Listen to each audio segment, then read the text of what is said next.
A man who looked at the universe and decided, in his own words, to put a dent in it. Born on February 24, 1955, in San Francisco, and adopted by Paul and Clara Jobs, Steve Jobs was not the engineer who soldered every circuit, nor the programmer who wrote every line of operating system code, nor the original inventor of the graphical interface, the mouse, or even the touchscreen, yet he became the architect of one of the most valuable and influential companies in human history. He grew up in what would later become Silicon Valley, where his father, a machinist, taught him that even the unseen parts of a product must be crafted with care, planting in him an obsession with detail and simplicity. And though he was intelligent, he was also rebellious, bored by formal education, enrolling at Reed College in 1972, only to drop out after one semester because he refused to follow a path that did not inspire him, yet continuing to audit a calligraphy class that would later shape the elegant typography of the Macintosh, proving that seemingly random passions can echo across decades.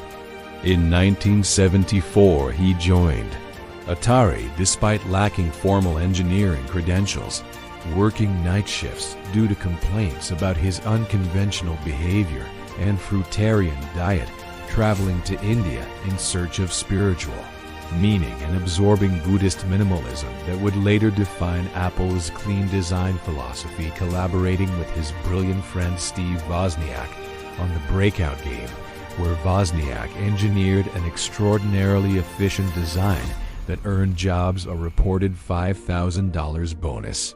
Though Jobs told Wozniak they had received only $700 and split into $350 each.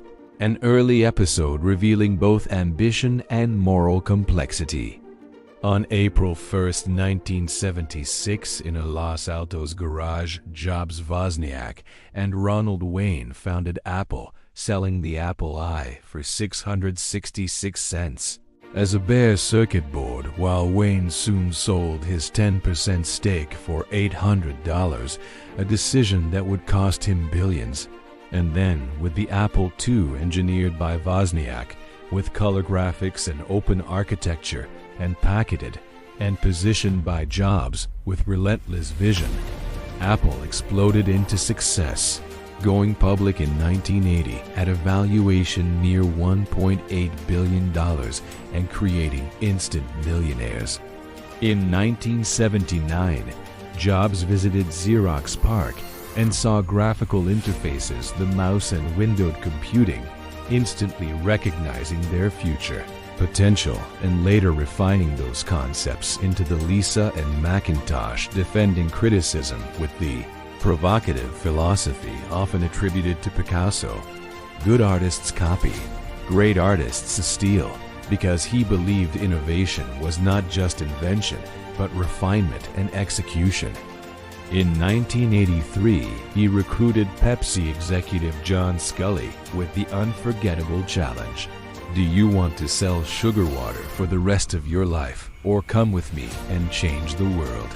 Yet by 1985, internal power struggles and clashes over strategy led to the unimaginable, Jobs being forced out of the company he co-founded. But what could have been the end became the beginning of his creative wilderness, as he founded Next, building beautiful yet expensive machines powered by the advanced Next Step operating system, and acquired a small graphics division from George Lucas that became Pixar, which after years of losses released Toy Story in 1995, the first fully computer-animated feature film that grossed over $350 million worldwide and eventually led to Disney acquiring Pixar in 2006 for $7.4 billion in stock, making Jobs its largest individual shareholder.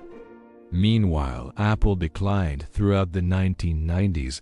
Then Apple acquired the Steve Jobs company Next in 1996 for approximately $429 million. bringing Jobs back first as an advisor and soon as interim CEO, where he ruthlessly simplified the company, slashing projects, cutting product lines to a 4-quadrant focus of consumer and pro, desktop and portable, orchestrating a 1997 alliance with Microsoft in which Bill Gates invested $150 million and cross-lawsuits were dropped, restoring confidence and buying Apple time to reinvent itself. From there came the vibrant iMac in 1998, signaling that Apple was back the iPod in 2001 with the iconic promise, 1,000 songs in your pocket, redefining the music industry through iTunes revitalized, Macs powered by Intel processors and keynote presentations that became theatrical masterclasses punctuated by his famous "One More Thing." Until January 9th, 2007, when wearing his black turtleneck, he stepped onto a stage and declared, "This is a day I've been looking forward to for 2.5 years," reminding the audience that every once in a while, a revolutionary product comes along that changes everything, referencing the Macintosh of 1984, which did not just change Apple. It changed the whole computer industry, and the iPod of 2001, which did not just change the way we listen to music, it changed the entire music industry. Before announcing 3 products, a widescreen iPod with touch controls, a revolutionary mobile phone, and a breakthrough internet communications device, repeating slowly, an iPod, a phone, and an internet communicator, an iPod, a phone. Are you getting it? And delivering the defining line, "These are not 3 separate devices. This is one device." And we are calling it iPhone, followed by the bold declaration, "Today Apple is going to reinvent the phone." He criticized existing smartphones as complicated and rigid, explaining that physical keyboards and fixed plastic buttons could never evolve, proposing instead to make a giant screen, rejecting the stylus with "Who wants a stylus? You have to get them, put them away, you lose them. Yuck." And introducing multi-touch technology with the confidence, "We're going to use the best pointing device in the world. We're born with 10 of them. We're going to use our fingers," describing it as more accurate than any touch display ever shipped, capable of multi-finger gestures and fully patented, positioning multi-touch as the 3rd great Apple interface breakthrough after the mouse and the click wheel, then revealing that the iPhone ran OS X, delivering what he called desktop-class applications and software, 5 years ahead of anything on any other phone, rooted in Alan Kay's philosophy that people who are really serious about software should make their own hardware, capturing Apple's integrated vision.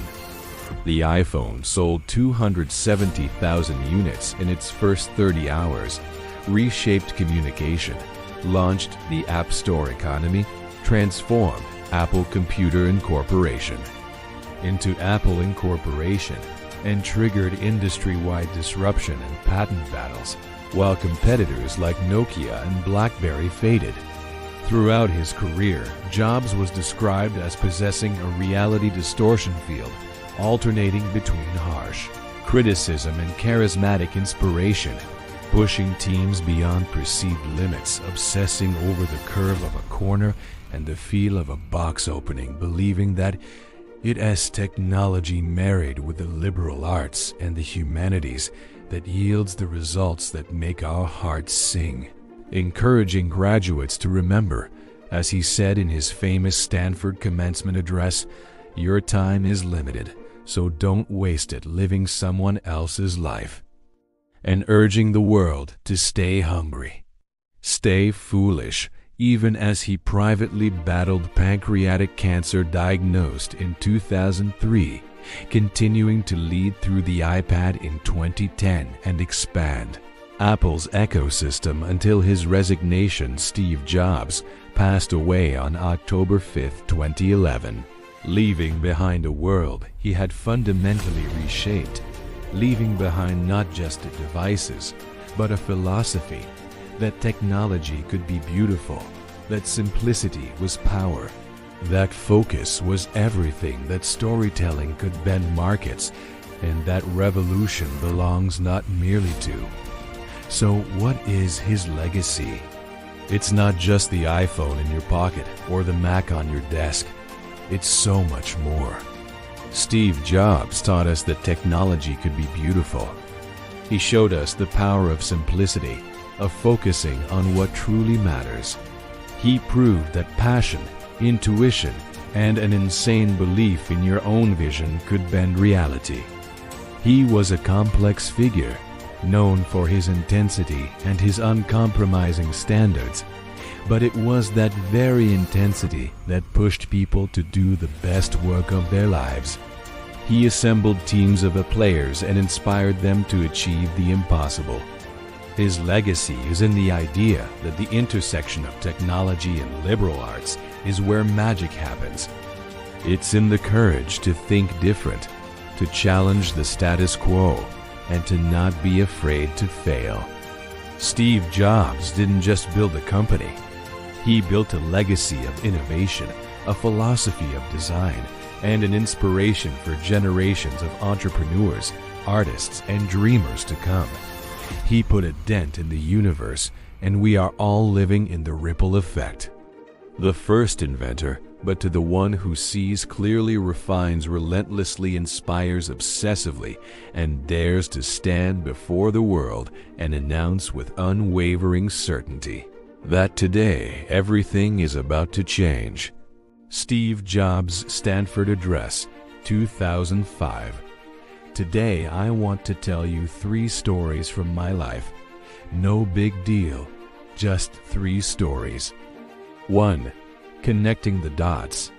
You can't connect the dots looking forward.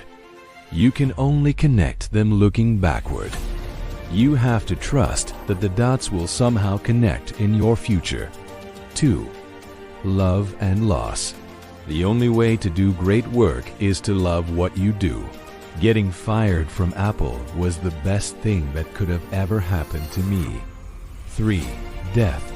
Remembering that you are going to die is the best way I know to avoid the trap of thinking you have something to lose. Your time is limited, so don't waste it living someone else's life. Thanks for watching. If you found this story as inspiring as I do, please hit that like button. Subscribe for more stories about the people who changed our world. And let me know in the comments which Steve Jobs' product has had the biggest impact on your life. See you in the next one.